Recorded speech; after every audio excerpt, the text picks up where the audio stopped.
경계를 넘는 구원이라는 제목으로 말씀을 전하겠습니다. 사도행전 7장에서 스데반이 순교를 당한 그 장면을 우리가 보았습니다. 스데반의 그 순교는 그야말로 많은 그 예루살렘 지역의 교회에게 영향을 미쳤습니다. 그전에도 핍박은 있었고 사도들이 옥에 갇히기도 하고 했지만 스데반의 그 설교 이후에 정부는 아주 대대적으로 교회를 핍박하기 시작합니다. 그 중에 대표적인 인물로 등장하는 사람이 바로 사울입니다. 사울은 당대의 최고의 지성이었습니다. 가마리알 문화에서 최고의 지성으로 여김받던 사람이었습니다. 사울이 이렇게 최고의 지성인, 정말 머리에 학식이 많은, 그래서 사람들에게 지성인으로 대우받던 그 사람이 이런 말도 되지 않는 핍박과 박해에 앞장서 있었다.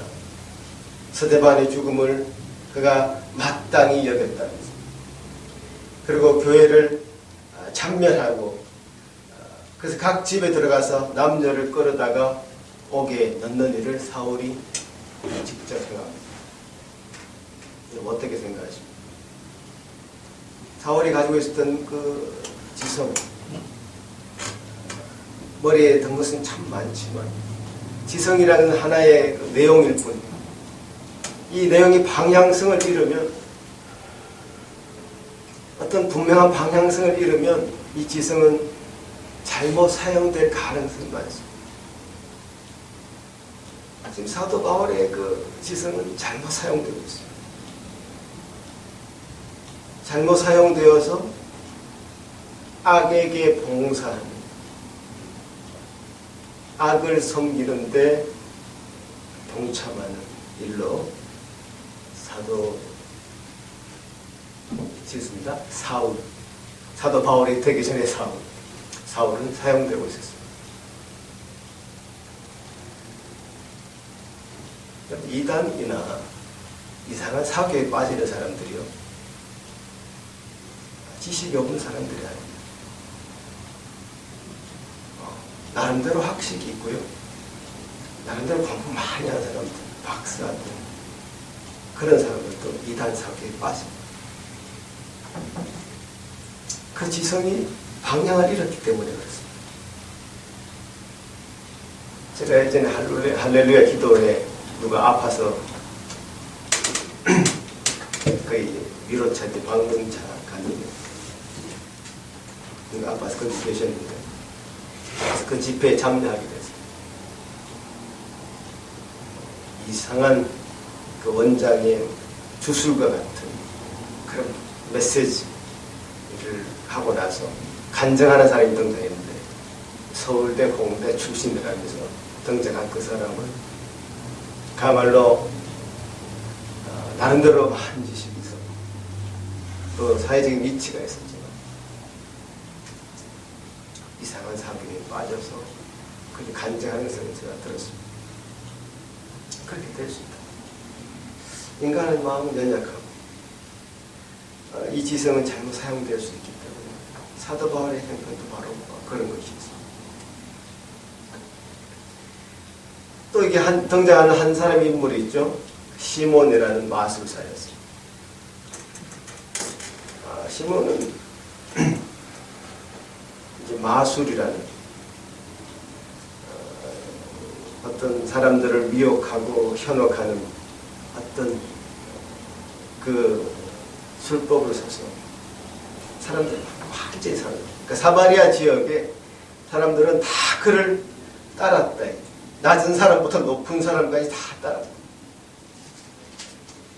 그래서 그 사람은 크다. 그는 하나님의 능력을 했다 그랬어요. 시몬과 같은 사람들이 그 사마리아 지역을 완전히 사로잡은 그 영적인 세계를 지배했던 사람이었죠. 그 영적인 세계를 지배하고 있었던 그 시몬의 그 술법은 마술이었습니다. 어떤 술법. 사람들의 마음을 현혹하는 이상한 능력을 발휘해서 사람들의 마음을 빼앗는 것이죠. 인간의 마음은 그만큼 연약합니다. 미혹될 수 있고 어떤 것에 빠질 수 있습니다. 지금 한국에서 일어나는 그 상황도 바로 그런 것이죠. 아직까지도 이것을 음모라고 하고 아직까지도 이 한국에서 일어나는 상황을 정권을 탈취하려고 하는 사람들이 조작해낸 것이다. 이렇게 믿는 사람들이 있습니다. 그렇지 않습니다. 그들은 그렇게 믿고 싶지 않을 뿐이고 그들의 마음은 아예 사로잡힌 것입니다.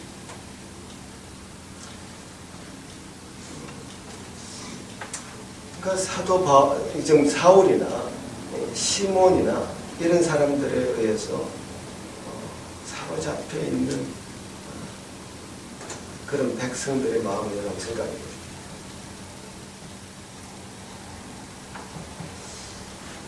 그들은 참 하나님의 진리에 이르지 못했고 하나님의 진리에 가까이 가지 못하고 그 중간에 그것을 가로막는 사람들에 의해서 차단되고 있었습니다. 우리 이성이 그럴 수 있고 우리의 살고 있는 형편 속에서 우리 자신도 그렇게 될 수 있습니다. 바로 보고 바로 나아가서 하나님의 말씀을 받을 수 있는 그런 단계로까지 우리가 나아가야 되는 거예요. 그래서 하나님은 어떤 서대반 집사님의 그 순교로 시작되는 이 핍박, 그 교회의 박해, 이런 것을 하나님이 기가 막히게 백성들의 진리로 향해 나아갈 수 있도록 사용하는데 이 핍박을 사용하고 있는 거예요. 지금 일어난 그 박해와 핍박은 굉장히 하나님의 그 역사하시는 하나님이 이 세상을 구원하시는 그 역사의 굉장히 중요한 순간에 박해가 일어났습니다. 무슨 말인가 하면 이 사도행전의 목적을 여러분 잘 생각하셔야 돼요. 사도행전의 목적은 이 사도행전이 기록된 목적, 사도행전이 시작되면서 분명히 밝혔습니다. 뭐라고 밝혔습니다? 사도행전 1장 8절에서 너희가 권능을 받으면 어떻게 된다고요? 예루살렘과 유대와 사마리아와 땅끝까지 이르러 내 증인이 된다.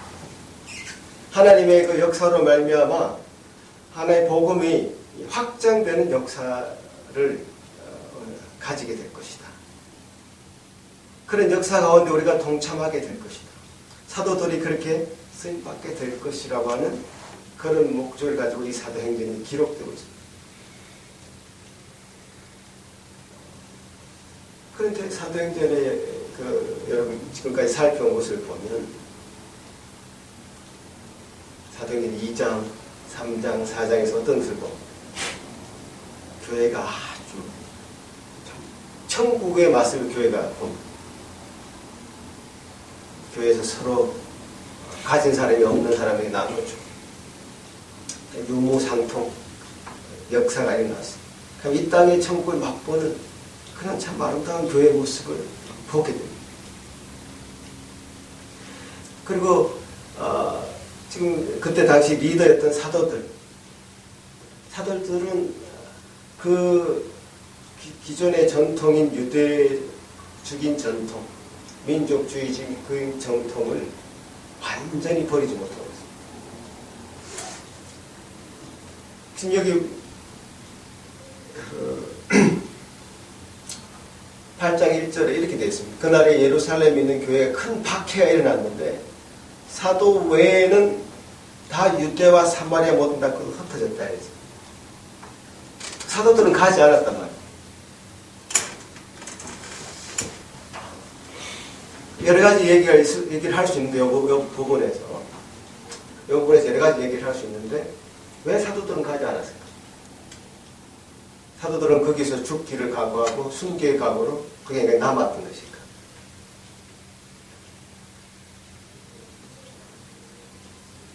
그때 당시 핍박의 그 대상이 유대를 배경으로 하는 기독교 신자들에게 창것이 가지 않고 헬라를 배경으로 하는 유대인들에게 그 창것이 그 핍박의 대상이 되었다고 하는 얘기를 할 수 있고요. 그래서 사실 스데반도 헬라 배경이죠. 헬라 배경이었기 때문에 재판도 없이 그냥 무지막지하게 죽여버렸죠. 그런 얘기를 할 수 있는데요. 이게 다 더 세밀하게 살펴보면 이 사도들이 가지고 있었던 그 신앙의 그 어떤 배경에는 아직까지도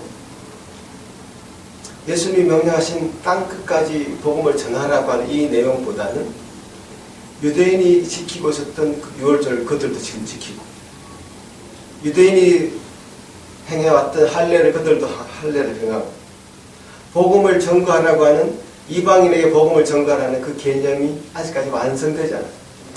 그 증거가 뭐냐면 그 다음에 나오는 로마 10장에 사도행전 10장에 가면 고넬료라고 하는 그 백부장에게 복음을 전하는 일을 행하라고 했을 때 하나님이 뭐 환상까지 보여주면서 복음을 전하도록 했는데 베드로가 이것을 받지를 못합니다. 그 이방에게 복음이 전거되고 그들에게 어떤 복음의 성령의 역사가 나타나고 그 사람들이 믿게 되는 것에 대한 감각이, 그 인식 자체가 그들에게 완성되지 않았습니다. 그래서 사도행전 15장에 나중에 우리 다시 살펴보게 될 것입니다만은 이방인이 복음을 받게 될 때에 그들이 복음을 받는 일에 있어서 어떤 할례를 행하게 할 것인가 말 것인가, 율법을 지키게 할 것인가 말 것인가, 이런 일을 놓고 예루살렘에서 회의를 하는 장면이 나옵니다. 그러니까 지금 오늘 본문에서도 이제 사도 베드로하고 요한이 이 사람 사도 사마리아에 있는 지역에 있는 사람들이 복음을 받고 예수를 믿게 되었다고 얘기하니까 지금 그들이 급파되어 왔습니다. 사도 사마리아에. 어떻게 이런 일이 일어날 수 있는가 생각하면서 급파되어 와서 그들에게 이제 안수하는 장면이 나오는데요. 이것은 그들도 사실 놀란 것입니다. 지금 현재 이상하고 어떻게 이런 일이 일어날 수, 이런 분위기가 이 본문의 배경에 있습니다. 어떻게 이런 일이 일어날 수 있어? 하면서 안수하니까 그들이 성령의 역사로 믿게 되는, 성령이 충만하게 되는 그런 일이 일어나는 것을 사도 바울은 체험하게 됩니다. 사도 베드로와 요한이 체험하게 됩니다.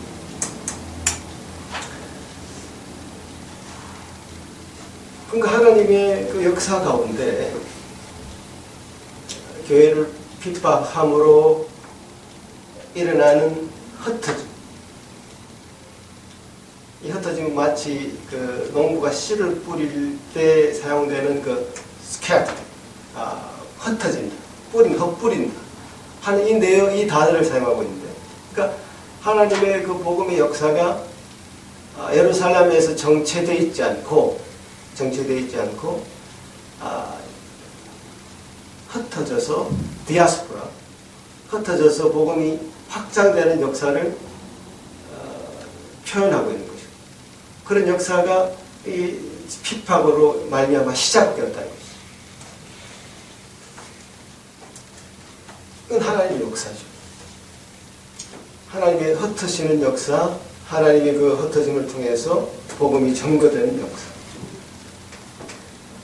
그런 증거되는 역사에 중요하게 사용된 인물인 그 빌립도 사실 헬라파 7 지사 중에 한, 예수님 제자 빌립이 아니라 7 지사, 스데반의 동료였죠. 스데반의 동료였던 한 사람인 빌립에 의해서 흩어짐의 역사에 복음의 사역자로 지금 증거되고 나타나고 있는 것입니다. 그래서 하나님께서 이 성령의 역사를 지금 예루살렘에만 가둬놓지 않고 사마리아 지역에 성령의 역사가 확장되는 것을 지금 보여주시고 보여주셔서 하나님께서 이 복음의 확장되는 역사에 이제는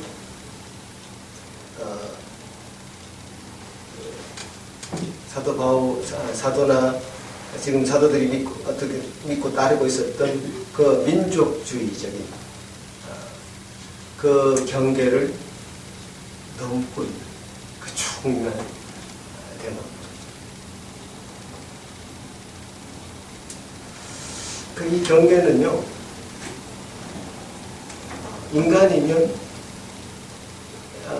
인간이면 가질 수밖에 없는 그런 경계 같습니다. 바운더리. 우리도 뭐 한국, 대한민국, 캐나다 시민이 되었지만 어쨌든 한국이라는 경계가 저한테도 있고요. 여러분들도 그런 것이 있는 줄 알아요. 그래서 특별히 유대인들은 그 경계가 너무 그들에게 선민 사상이라고 하는 아브라함의 자손이라고 하는 그들에게 하나님이 그들에게만 율법을 주셨다고 하는 성전을 주셨다고 하는 그런 의식이 너무 강해서 모든 다른 민족을 배척해요. 그 스데반의 설교는 그 세 가지를 지적한 것이잖아요. 너희들이 아브라함의 자손이라고 하느냐? 너희들이 모세 율법을 가졌다고 했느냐? 너희들이 성전을 가졌다고 했느냐? 그래서 결국 어디로 나아갔느냐? 그 결과적으로 아브라함의 자손인 것과 모세의 율법을 가진 것과 성전을 가졌다고 하는 그 결과가 과연 어디로 나아갔느냐? 그 구약의 아브라함의 자손으로서의 율법이 바라보고 향하고 있었던 성전이라는 그 모형이 가지고 있었던 그 대상자, 목표였던 예수 그리스도로 나아가지 않고 너희들은 너희 스스로를 자라가기에 급급했고 우리 스스로가 그런 선민이라는 의식 속에 빠져서 머물러 있기를 원했던 그 속에서 결코 벗어나지 못했던 그런 민족의 모습들을 그들이 보여줬고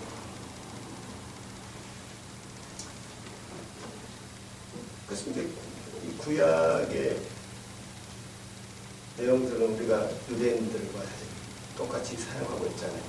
근데 구약의 내용에 빠져서 신약으로 넘어오지 못하는 그 구약의 모든 내용이 신약에 오신 예수 그리스도를 향하고 있음에도 불구하고 그 예수 그리스도를 받아들이지 못하고 있는 그런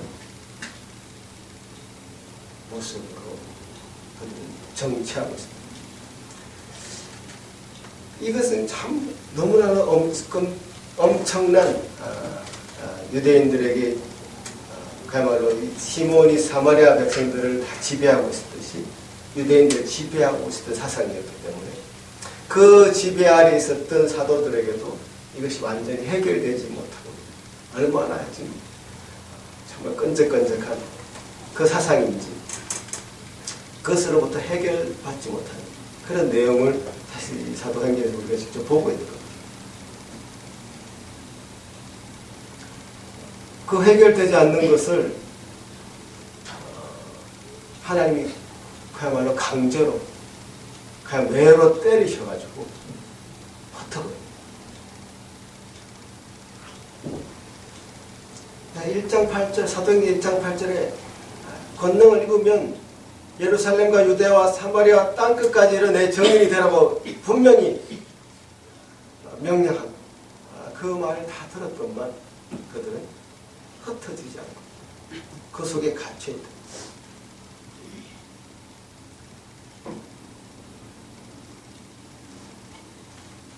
우리가 그래서 갇혀있는 지성,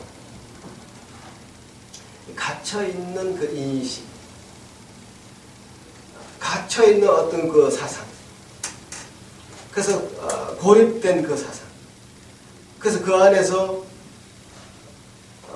머물려고 하는 인간의 그 마음, 그것을 이 본문에서 다 볼 수 있는 것이죠.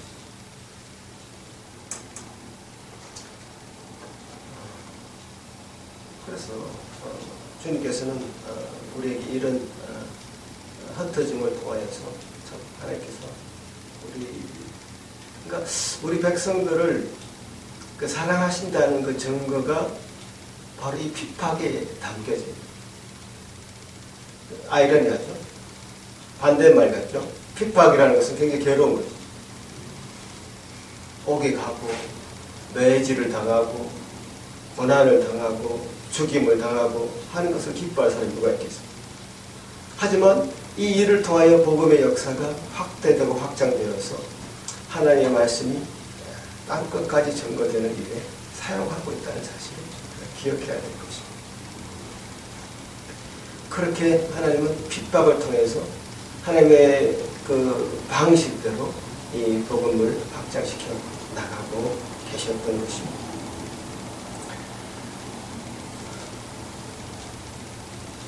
오늘 본문에 조금 이제 논쟁적인 부분을 얘기할 수 있는 부분에 사실 한 군데 있습니다. 나중에 이제 우리가 더 이렇게 깊이 있게 들여다봐야 될 대목인데,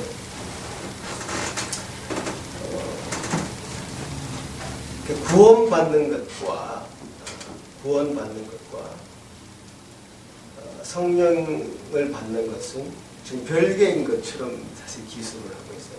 그 본문에 보면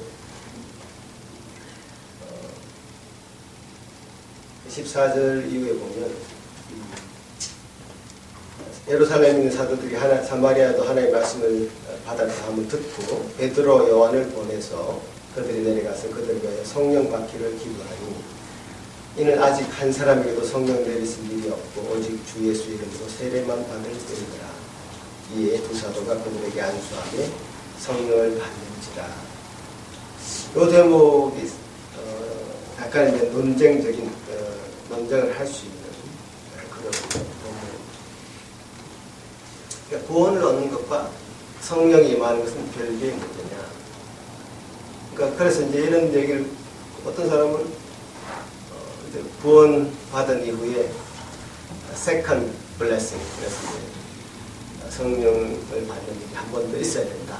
요 본문만 딱 보고 이제 그렇게 얘기하는 사람들이 있죠. 그래서 이제 사실 성경을 본문 요 하나만 딱 보고 그렇게 나와 있지 않느냐 이렇게 얘기하는 것은 위협할 수 있다는 것이고, 그래서 성경을 전체적으로 이제 바라볼 수 있는 그 눈이 이제 있어야 되고, 다른 또 성경을 볼 수 있는 그래서 그 성경하고 비교해보는 그런 일이 필요한데요. 그래서 이제 신자는 어떤 사람은 평범한 신자가 있고 어떤 특별한 신자가 있다 이렇게 구별을 해버리고, 그러니까 이게 하나의 계층을 짓는 것이고 구분을 해서 그룹을 만드는 것인데 아닙니다. 신자는 똑같습니다. 하나님의 사람은 똑같습니다. 구별이 있을 수 없습니다. 목사와 평신도 구별이 있을 수가 없고 하나님의 자녀는 구별이 있을 수가 없습니다. 똑같습니다. 신분상 어떤 계급상 구별을 짓는 것은 이단들이나 하는 짓이고, 그래서 물론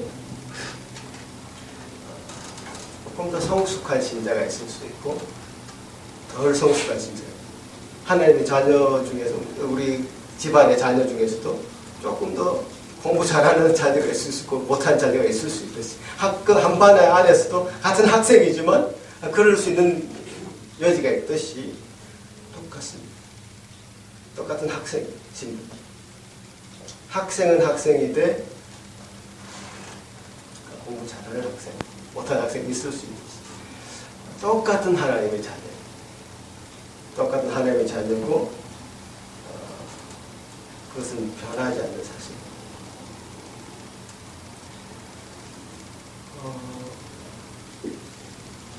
그러니까 조금 이제 하나님이 우리가 주님을 구원자라고 우리의 구원자라고 시인할 때 성령께서는 우리 그 시인하는 그 입술 우리가 마음으로 믿어 의외로 이걸 시인하여 구원을 받는다고 했는데 구원을 받을 때에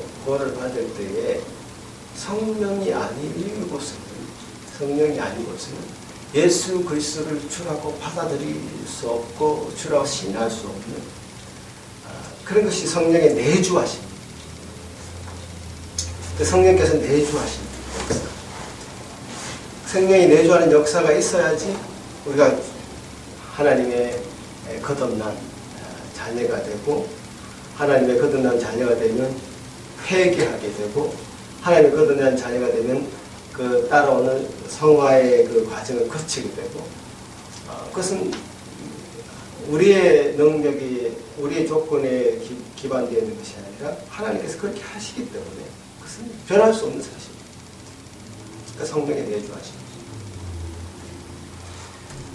근데 여기 본문에는 참 성령의 그 임하심이 굉장히 많은 사람들에게 보여서 드러나도록 하는 것으로 표현이 되었습니다. 성령의 내주하심으로 우리가 믿게 되고 성령이 함께 하심으로 믿게 되는 것으로 나타나지 않고 많은 사람들에게 저 사람은 성령을 임했네, 성령이 함께 하는구나 라는 것으로 드러나는 것으로 본문을 표현하고 있는데 그러니까 이거 이제 하나님의 그 역사, 하나님이 이 땅을 구원하신 역사의 그 한 현장을 우리가 보고 있는 것이라고 생각하셔야 돼요. 구원의 확장의 역사가 사도행전 1장 8장에서 명하신 땅끝까지 복음을 전하라고 하는 그 대목에서 계속적으로 복음이 확장되는데 핍박을 통해서 이제 흩어져서 사마리아 지역까지 가게 되었는데 사마리아 지역에서 예수 그리스도를 믿는 사람들이 이제 나타나게 되었고 그들에게 성령을 통해서 다시 놀라운 역사가 나타나는 그 성령을 받게 되는 그런 역사가 나타난 것은 이 일이 복음의 그 확장의 역사가 성령의 역사가 아니고서는 이런 일은 일어날 수 없다라고 하는 그런 객관적인 증거를 이 사도행전 8장에서 보여주시는 것입니다.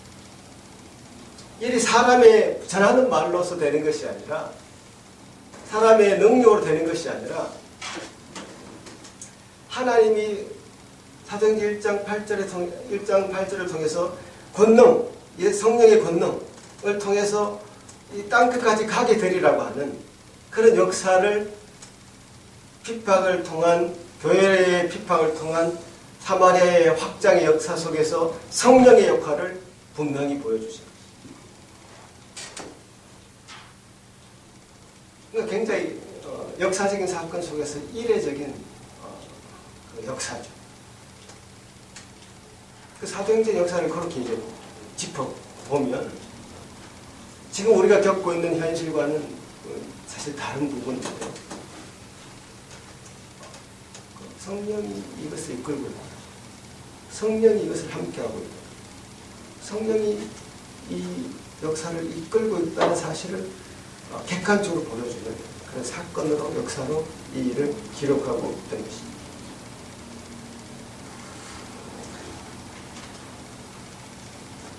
그러니까 이 사도행전에 기록된 목적을 분명히 생각하면요. 그 목적을 분명히 생각하면 이런 일이 그냥 논쟁으로 구원받는 사람에게 세컨 블레싱이 있어서 성령이 충만하면 다시 한번 임해야 된다. 이런 논쟁을 할 만한 그런 본문으로 이건 적합하지 않습니다. 왜냐하면 이 사도행전의 기록의 목적이 그것이 아니기 때문에. 사도행전 기록의 목적이 복음 어떻게 확장되는 역사 속에서 성령의 권능의 역사가 나타나는 것을 보여주는 것으로 사도행전 기록의 목적이 되어 있기 때문에요. 이것은 그렇게 이런 논쟁의 소지가 될 만한 그런 본문으로 사용해서는 안 되지만 사람들이 그것을 사용하고 있다는 것이죠. 그러니까 민족주의의 그 카테고리를 완전히 벗어나서 성령으로 말미암아 하나님의 백성이 된다고 하는 사실을 밝히는 것으로 이 본문을 기록하고 있고요. 그 능력을 받으면 이제 땅 끝까지 가는 것. 그것이 마땅함에도 불구하고 예루살렘을 떠나지 못하고 있는 사도 바울이라고 자꾸 얘기하는, 지금 사도 바울이 곧 등장하기 때문에 9장이 되면 곧 등장하기 때문에 지금 자꾸 사도 바울 얘기하는 것입니다. 사도들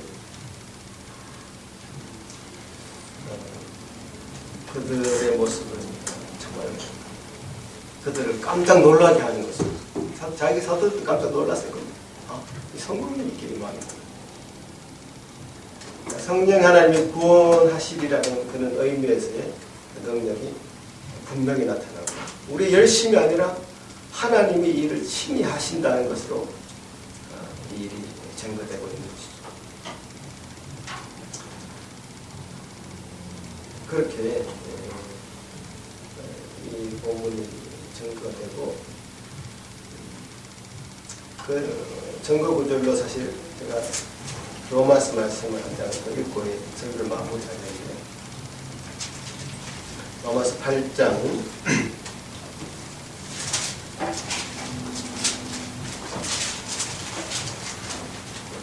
9절입니다.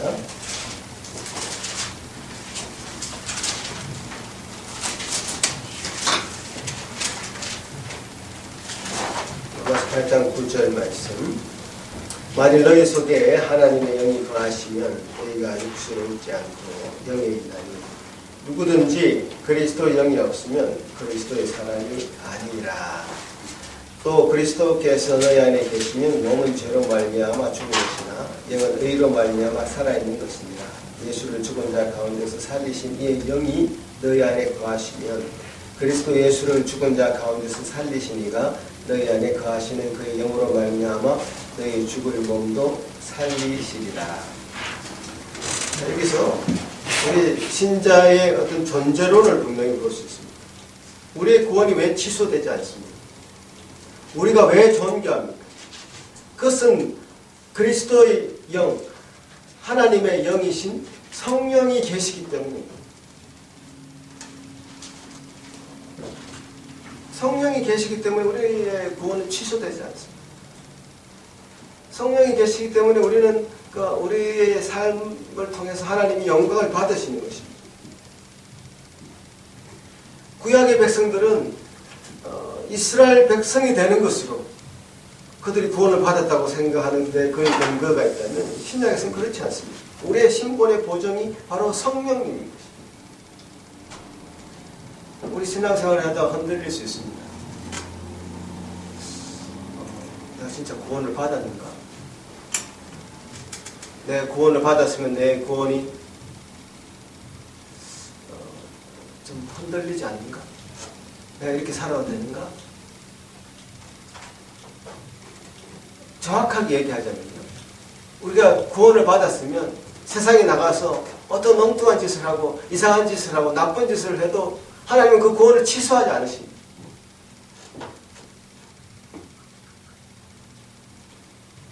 무슨 말인지 알겠습니다. 하나님은 결코 그 구원을 취소하지 않습니다. 왜? 하나님이 시작하신 일이고 하나님이 그것을 계속 이어가실 것이고 하나님이 마무리하실 것이기 때문에 내가 아니라 하나님의 영이 시작했고 하나님이 그것을 이끌어 가시기 때문에 그렇습니다. 그럼 막 살아도 되겠습니다. 한 막 살아보십시오. 어떨 때는 다리를 부러뜨려가지고 다시 데리고 오실 수도 있고요. 어떨 때는 차에 머리를 쳐서라도 다시 데려올 수 있습니다. 한번 막 살아보십시오. 하나님은 당신의 구원받은 그 백성의 그 삶을 끝까지 붙잡고 계십니다. 왜냐하면 내가 구원했기 때문에. 하나님은 한번 뱉은 말을 시건치 않으십니다. 하나님은 말을 먹지 않으십니다. 하나님은 뱉은 말을 함 쏜 화살이 멈추지 않습니다. 목적지를 향해서 분명히 가게 되어 있습니다. 그런 하나님이시기 때문에 그 구원은 취소되지 않습니다.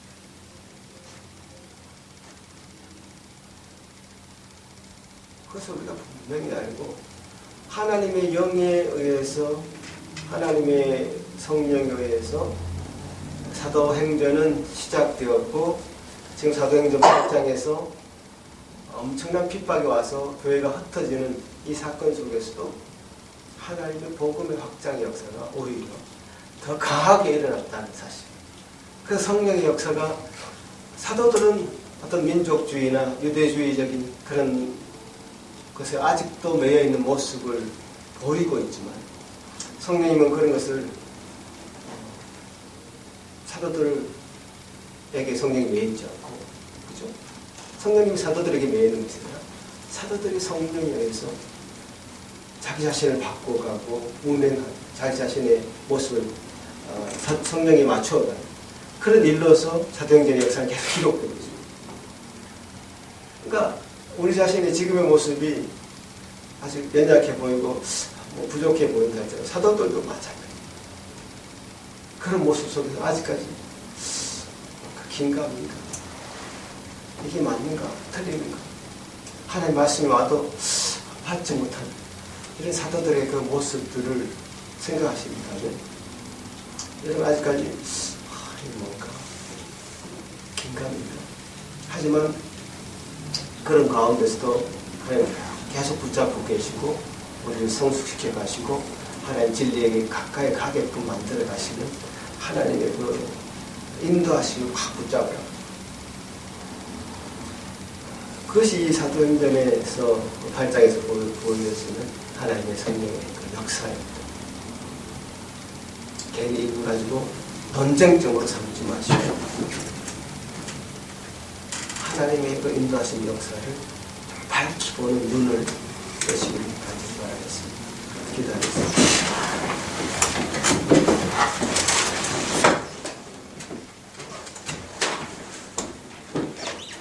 고마우신 주님 감사합니다. 주님께서 우리에게 주시는 그 은혜로 우리가 이 자리에 섰습니다. 말씀을 들었습니다.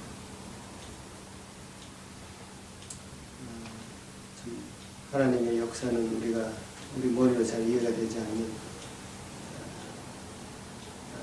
어떨 때는 그런 역사인 줄 압니다. 교회를 핍박하고 잠멸하는 그런 세력에 강제로 흩어졌지만 그것은 결국 하나님이 의도하신 것이며 하나님이 하시는 일이었다는 것을 보게 되었고 이 사실을 완전히 받아들일 수 없었던 당시의 사도들과 그때 그 시대의 믿음의 선배들의 모습을 통해서 우리 자신을 또 봅니다.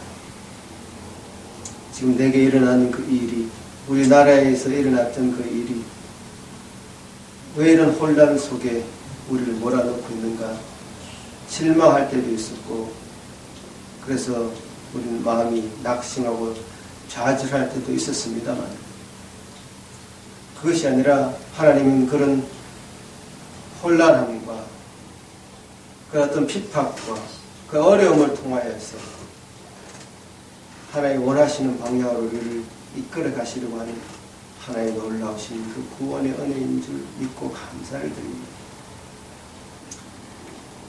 지금 우리가 참 우리 자신의 모습을 객관적으로 바라볼 수 없지만 지금 하나님의 그 높으신 뜻과 깊으신 뜻 가운데 우리 자신을 바라볼 때 참 모든 것이 은혜요, 감사요, 기쁨이요, 주님께 주시는 충만한 섭리라는 것을 우리 믿음으로 받고 감사를 드립니다.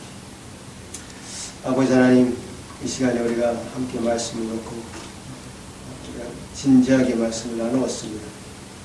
이 말씀의 효력이 우리 모두에게 넘쳐나게 하여 주옵소서. 감사하고 예수님 이름으로 기도하옵나이다. 아멘.